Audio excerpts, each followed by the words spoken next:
Good afternoon. I'm Kelly Holtz. I'm the Deputy Director of the Change Management Office for Fiscal. Thank you all for coming to our first afternoon session of the forum.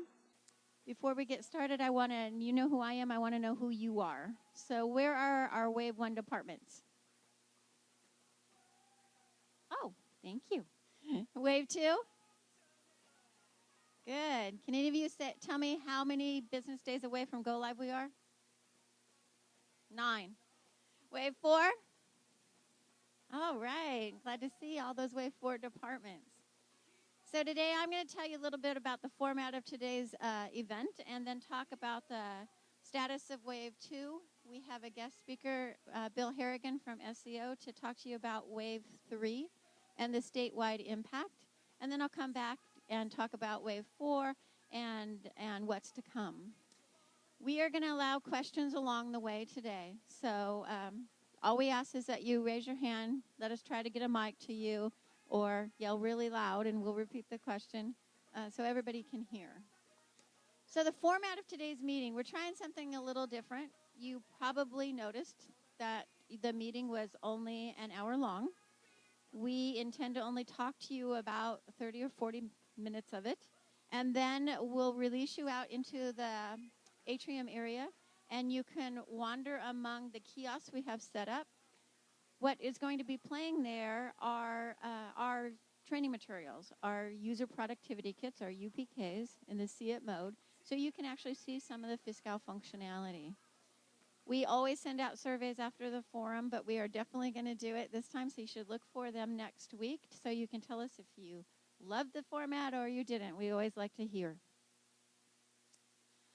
We ask that you play along with us. So we have some polling questions, so get your phones out, please.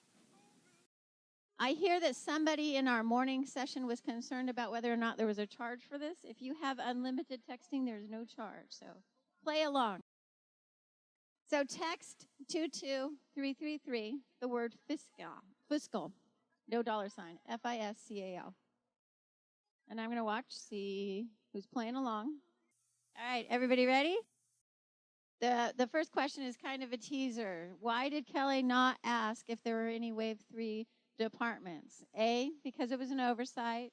B, because there are no departments in Wave 3. It's devoted to SEO, STO functionality. Or C, Fiscal is taking Wave 3 off. So you were right. The answer is B. Wave 3 is focused on bringing on the control agency pieces for State Controller's Office and State Treasurer's Office to make it a fully integrated system. Another polling question. How many warrants amounting to how much money did our Wave 1 departments process through the Fiscal system for fiscal year 14-15? Is it A, 5,120 warrants amounting to 2,415,208? Is it B, 7,183 warrants amounting to 22,415,208? Or is it C, 3,985 warrants amounting to 10,415,208? Remember, there's only 9 departments fully implemented in Fiscal. All right, the answer is B. Our Wave 1 departments processed 7,183 warrants amounting to 22,415,208. So way to go, Wave 1 departments. How many of you know that we split our Wave 2 go live? I'm hoping everyone in the audience, because we did not go live in July like we had planned, but we made a decision that we feel it was in the best interest of the entire state. We made it primarily because of 2 reasons.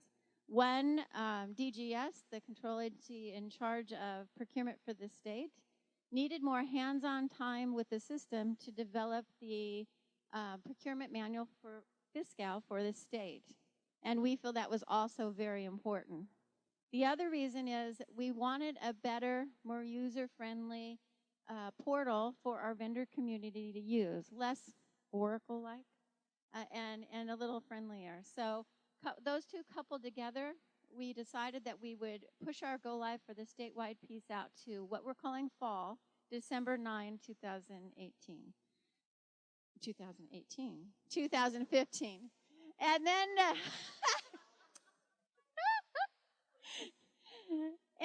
I said earlier, we are 9 business days away from what we're calling our summer release to our departments, August 12th, 2015. So this is the functionality that's going live to our Wave 2 departments. It's primarily the Wave 1 functionality going live to the Wave 2, with the exception of the bolded items. Those are mostly grants, project costing, customer contracts, those types of things. I'd like to draw your attention to this one, Skipper's Load to BidSync. That is not going live, and here is why. DGS just recently sent out a bulletin, P0815, where they say 2 things. One, they say if you're live on the Fiscal system with the summer release, so the Wave 1s and 2s, that they can discontinuing registering procurement in the BidSync once they're live. And 2, for the future Wave deferred and exempt, they are to use BidSync until the fall release, the December 9 release. You can read this in its entirety by going to the DGS website. And we also have Susan Sedman here. She is our Fiscal DGS expert. When you're out in the atrium, if you have any procurement questions or any questions related to this, flag her down, chat with her. She can chat with you about it. Any questions on this? So this is our fall release. This is the statewide impact that impacts everybody who currently uses BidSync. That functionality is all going to be replaced into the Fiscal system. So Wave 2, I did say already that you are 9 business days away from your go live. We have learned a lot from our Wave 1 implementation, and one of the things we learned is that we really need to be all hands on deck to support our departments as they make the transition to Fiscal. So, of course, we have our Fiscal Service Center, which is well established and has a very robust ticketing system. That ticketing system is not going to be bypassed. We have to use it. It's industry best standards to make sure that any production items are documented through the ticketing system so that we can track them. But we are also going to have some support out there for departments. We're going to have our normal end user labs to support the users with whatever they're having trouble. They can bring the real life work in and get some help from the experts. We're also going to have month-end close labs because we really are going to be focused on making sure that the departments get current within a timely manner on their month-end close. So we're going to partner on that. And one of the things we did with Wave 1 at Go Live is we said, readiness coordinators, the CMO readiness coordinators, you no longer focus on your Wave 1 departments. You now focus on your Wave 2 departments. If they call you, tell them, just send them to the service center. And that didn't work out very good for the departments and not very well for us either. So we're going to slow it down a little bit. We're going to keep that relationship between the readiness coordinators and the Wave 2 departments through the stabilization so that departments are fully utilizing Fiscal and going through their month-end close. So our readiness coordinators have always been your first line of defense, your first attack to get support, and we don't want to inhibit that. They will direct you to log a ticket, and in some cases they might assist you with logging the ticket because that's vital, but they will help engage support teams. Some cases they might have you come into Fiscal to get the support. We might go out to you. You might just get the support via the phone, but that relationship will continue for our Wave 2 departments. Any questions? So when you can get a hold of the FSC, the Fiscal Service Center, 3 ways. You can email them, you can call them, or you can log a ticket through the web. When you log on to Fiscal, it's the same place that people have been going through for training. You can log on to Fiscal at the first box. But we always have this screen there that we post comments about, messages if we have any outages or not. We also send out emails to the end users as well. There's something strange in your neighborhood. Who you gonna call? Ghostbusters! Any questions on that? The Wave 2 departments, your liaisons and sponsors have been coming to our department transition information sessions to get more in-depth information about this, and more in-depth information will be going out to end users as you get closer to go live. And this is the training for the statewide piece, the fall release. We have 5 training courses. I am not going to drain these slides because this presentation is already on our website. You've seen them last time. They are 5 very simple courses. You've already told us who these people are, and we will be communicating out to them in the October timeframe that training is available. It won't be through our training academy. It'll just be available on our website. Should be very easy, very simple, not very time consuming, and painless to complete this training. Someone pointed out to me after the last session that we asked for those roles quite some time ago and that we might need to refresh them. So I'm expecting that we will send out a new task to all of the departments to please validate that you don't have changes, because with the pushback moving to a fall release, you are likely have some changes within your department. We want to capture as much as we can. So I'm going to take that back and find out exactly when that will go out to you. Another polling question. This is the last one, I promise. In preparation for Wave 2, our Wave 2 Go Live departments have executed how many unique executions of 172 scripts? So A, they executed 1,830 unique executions of 172 scripts, or B, 710 unique executions of those scripts, or C, 1 million unique executions of the 172 scripts. The answer is A, 1,830 unique executions of the 172 Wave 2 scripts. So applause to Wave 2 departments. That's all you.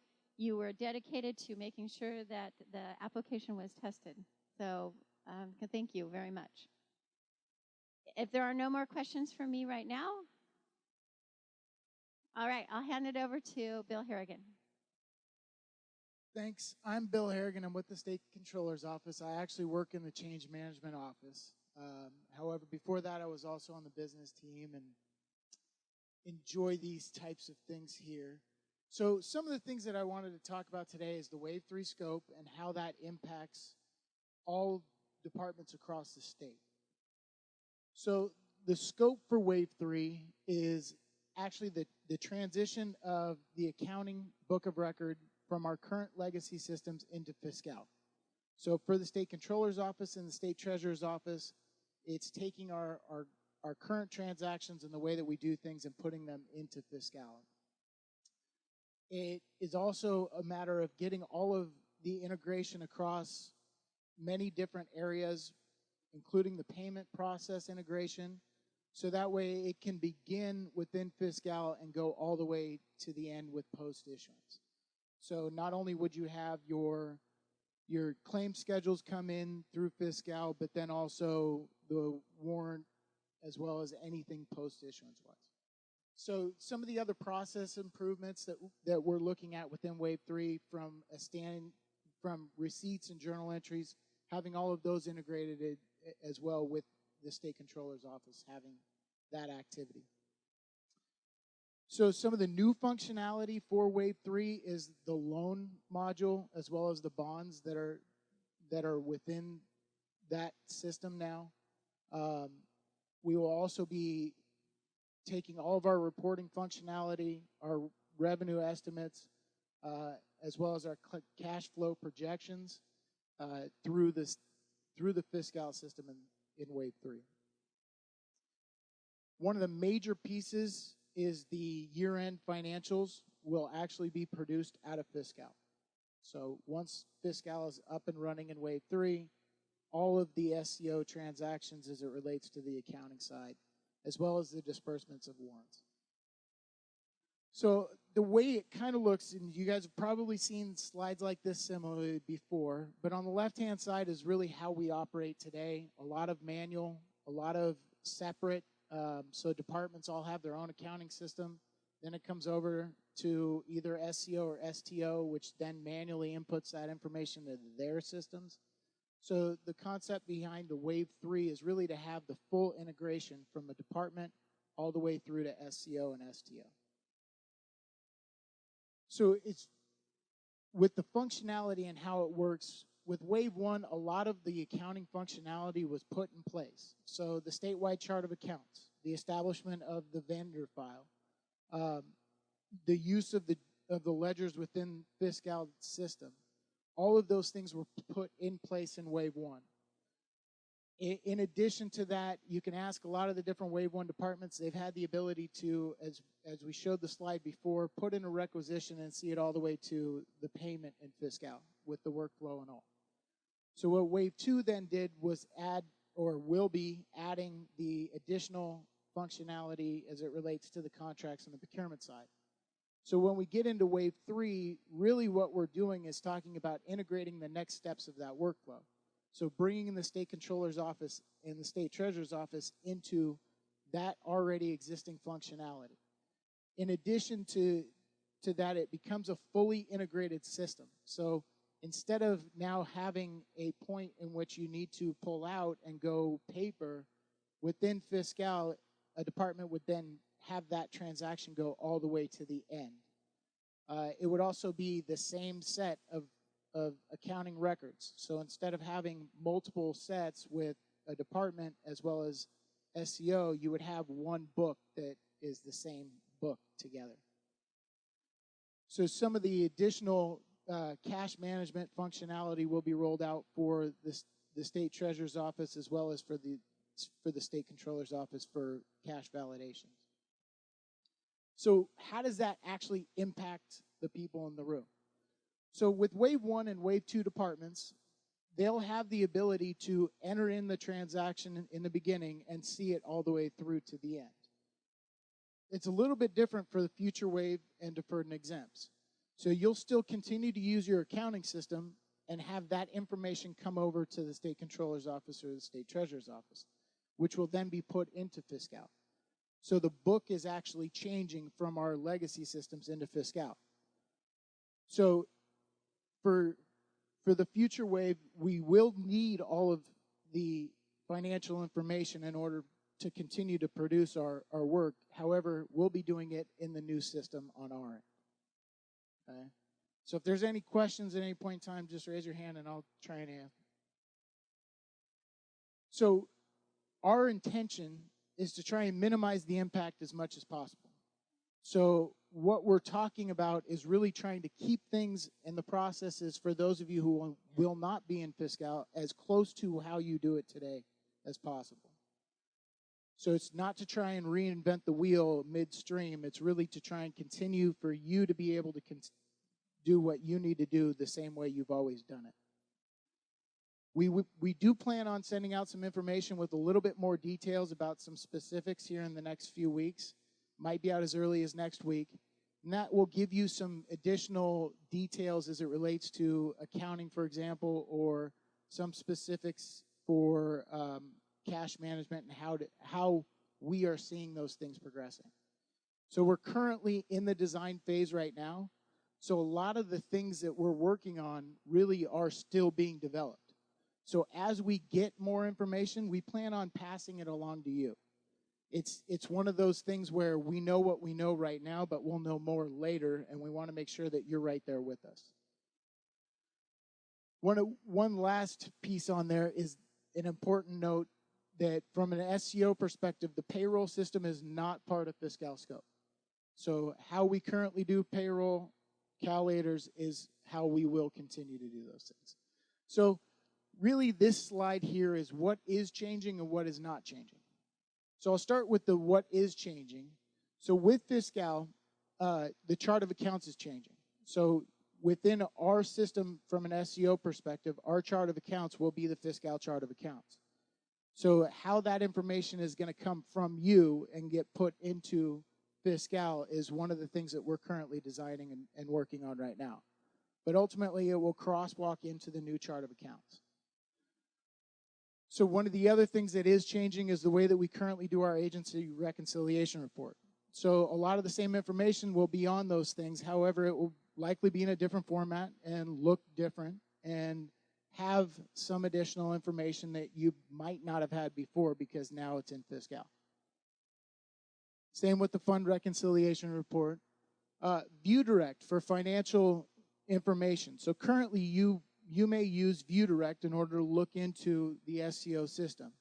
So in the future, when we go live with Wave 3 functionality, ViewDirect for new transactions will not be used. What we will be using is something other than ViewDirect, but at the same time, you'll still have access to all the same information that you have right now. Okay, whether that's through Fiscal or some other way, we're still working on the design for that. One of the other things that may be changing are some of our interface files. So if you currently send an interface to either the state controller's office or the state treasurer's office, there may be some changes with those interfaces. Again, we're trying to minimize the amount of impact that we have. So if you're a Wave 4 department, likely there's not going to be a significant change for you. But we do want to look at our long-term goals with these things. So we're going to be reaching out to you, and you will be a part of that whole process as far as the interfaces are concerned. So some of the things that are not changing, the way that you currently do CalAiders is not changing. Our standard 218 process or our claim schedule process, that is not changing for future wave and deferred and exempts. You'll still continue to submit manual payments. You'll still put together the paper claim schedule. Okay. Our specialized payment systems, so some departments, you may know these as tape claims. Those are going to continue the same way that they currently do as well. So there's no change there. Our warrant post-issuance process will remain the same. The information from our perspective will be in a different place, but your process on how you would request a stop payment is going to continue the same way that it does today. Okay, as well as the EDF and EFITs. So each one of those are still processes and systems that you'll continue to use even with Wave 3. So for the future wave and exempt and deferreds, how you request journal entries is going to continue the same way that you do it as well. So you'll continue to send in your transaction forms in the same format with the same information that you currently give us. Okay? As far as the payroll processes and year-end, those are all going to remain the same way that we do it. It just will likely have some additional information that comes out of the system. So are there any questions? Yes. So you talked at the beginning of your talk about eliminating paper, but for most agencies, I think the claim schedule and all of the associated documents is probably the most paper-intensive business process that we have. 1-inch thick with the string. So why aren't you getting rid of that? So we are. So for Wave 1 and Wave 2 departments, they are going to have the ability to enter in the requisition in the system, create the voucher, and then the payment actually comes directly out of the system. We're currently doing that with Wave 1 departments. However, for Wave 4 and deferred and exempt, you're not entering those vouchers and those things into the system for processing. So yet, at this point, for Wave 3. So as you come onto the system, you will have that same opportunity of eliminating the paper.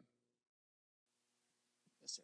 Things on the right are not going to. The things on the right are not going to change for Wave 3 or Wave 4 and exempt and deferreds.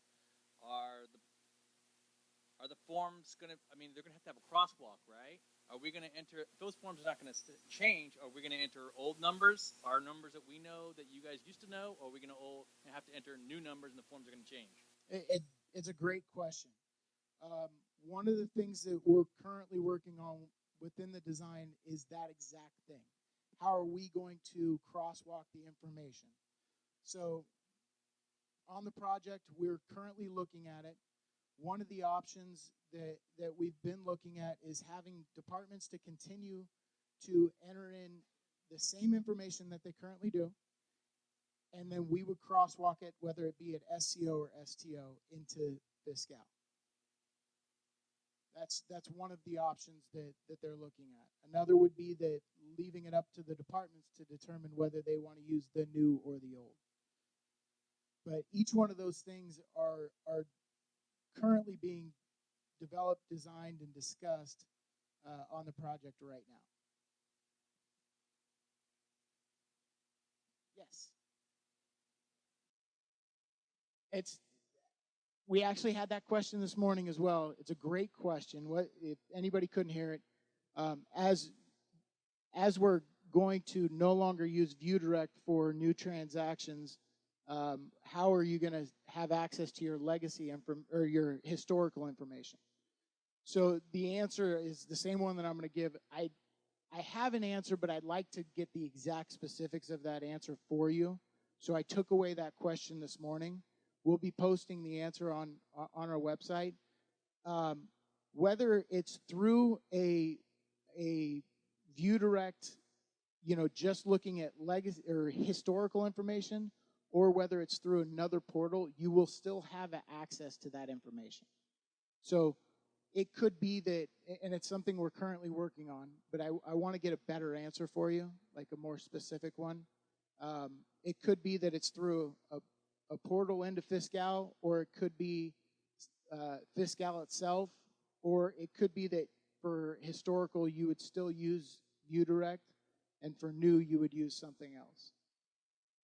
So I will take that one away though.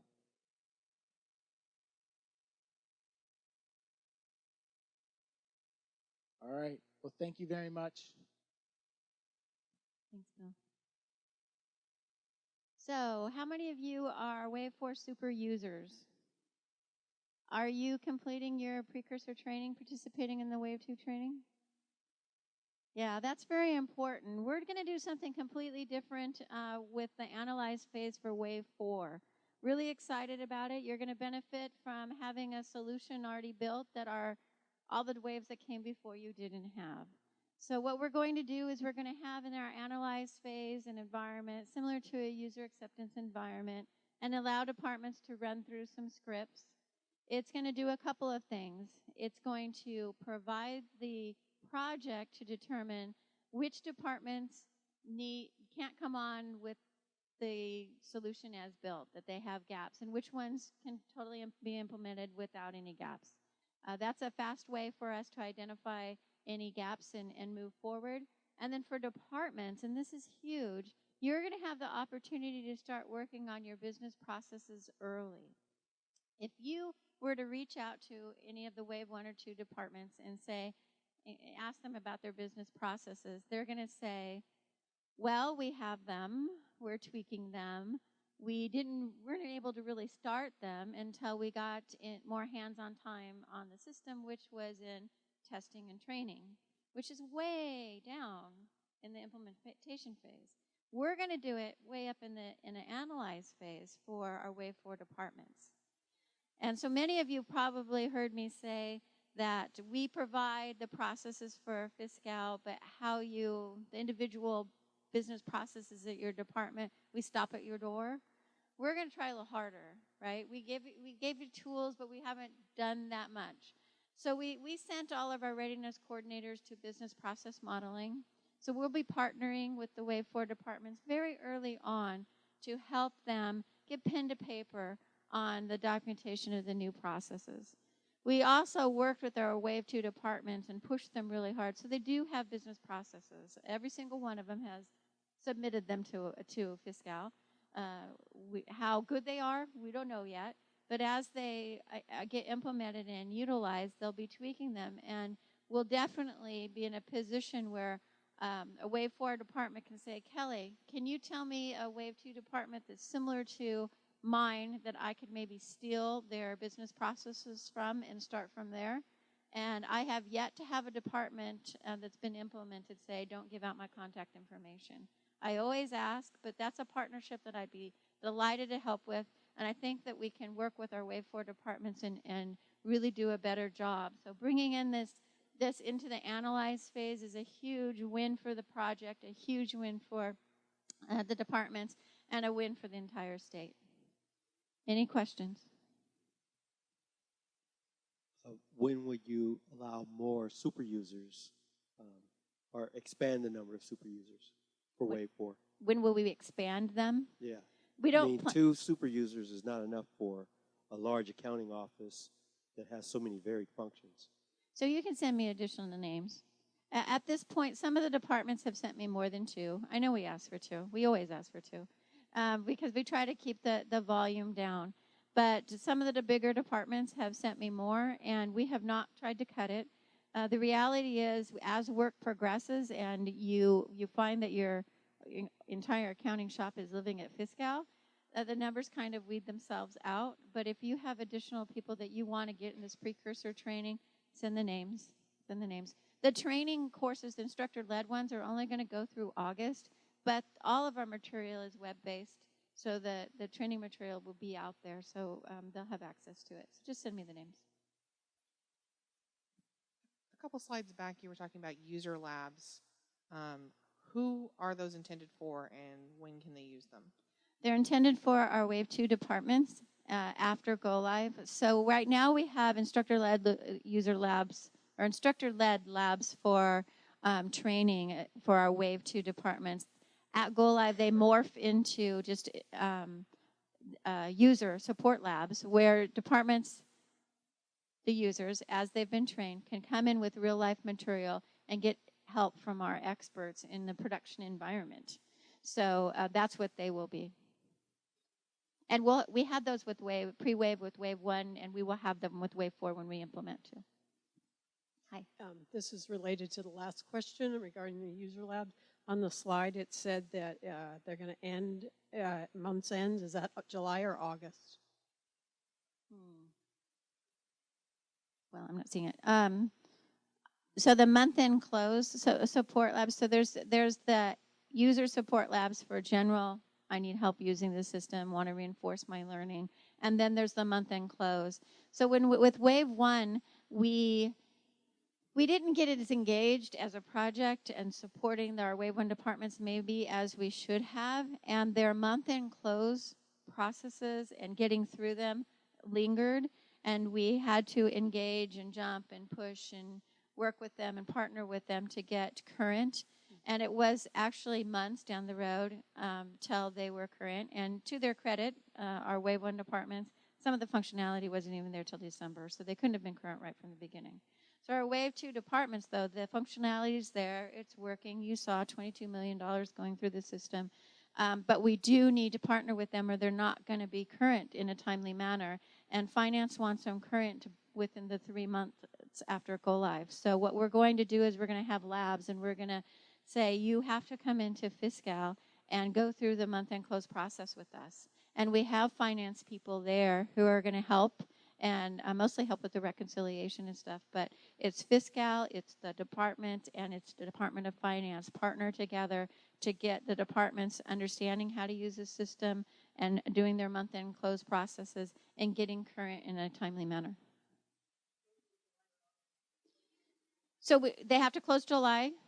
So they'll have to do the July catch-up and close July in August. And much of this is shared with our Wave 2 departments at sessions that we call our Fiscal Transition Information System sessions. And a lot of this goes into more granular detail where we provide the exact dates, and I don't have them in front of me, but they have to close July by a certain date in August, then they're going to have to close August by a certain date, and so that the requirement is from finance you close within 30 days. So by the third month, July, August, September, we're expecting the departments are all current. So that's the goal of the partnership. Yes, the labs will continue through that time. And if we have departments struggling, we're not walking away. We're making sure that we provide the support necessary going forward. Additional questions? So for our Wave 2 departments, you are 9 business days away from the summer release. So please stay the course. We ask for tasks or activities to be completed. Do as you've always done. Provide them in a timely manner. Please get your end users trained. I've been in contact with many of the departments who are struggling with that. If you don't think you're going to make it, contact me. Let's partner. Let's figure out what you absolutely have to take to be prepared, and then what can you take in the August time frame. We can come up with a plan together. Is Little Hoover here? I wanted to give a shout out to Little Hoover, or the departments that are small. We always hear, oh, but we only have 3 people. We can't possibly do all of that. Well, their required training is 100% complete. So I wanted to give them a shout out. Yeah. So I say stay tuned, and it's really because of the question that was asked. Stay tuned because we don't exactly know when we're going to kick off with our Wave 4 departments. So stay tuned. Continue to get your super users trained. Our courses, our instructor-led courses, are only going to go through August, but the material's not going away, and they can complete it. I was asked this morning, by what date do we have, because we're busy, all of that. I would say have your super users complete the precursor training for Wave 4 by the first of the year. And now we will get a survey out to you guys for you to tell us whether or not you like this format or not. I encourage you to go out into the atrium and walk to between the kiosks and see the Fiscal functionality. Thank you.